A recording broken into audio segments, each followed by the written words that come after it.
Biz bilirik ki, qiyamət günü insan danışdığı hər bir sözdən soruşulacaq. Allah Subhanahu wa Ta'ala bizim hər birimiz üçün 2 mələk təyin eləyib. O mələklərin biri bizim sağımızda, biri isə solumuzda daim bizimlədirlər. Və sağda olan yaxşı əməlləri, yaxşı sözləri yazır, solda olan isə pis əməlləri və pis sözləri yazır.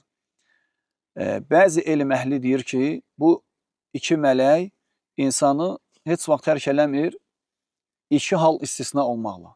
Birinci hal odur ki, insan ailəsi ilə münasibətdə olanda o halda tərk eləyirlər. İkinci hal odur ki, insan təbii ehtiyacını ödəmək üçün gizlinə çəkiləndə. Və bundan əlavə demək olar ki, bütün hallarda bu mələklər insanlar ilə bir yerdədir.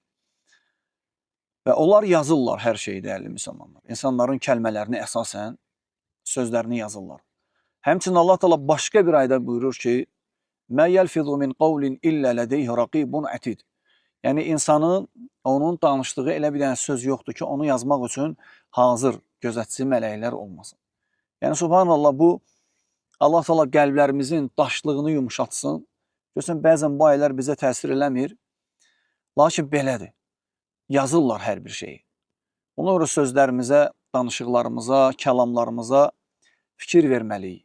Peyğəmbər sallallahu aleyhi və səlləm hədisdədir ki, "Mən kənə yu'minu billahi vəl yevmil axir fəliyəqul xayran əv liyasmut." Sizdən kim Allaha və axirət gününə iman gətirirsə, qoy xeyir danışsın ya da sussun.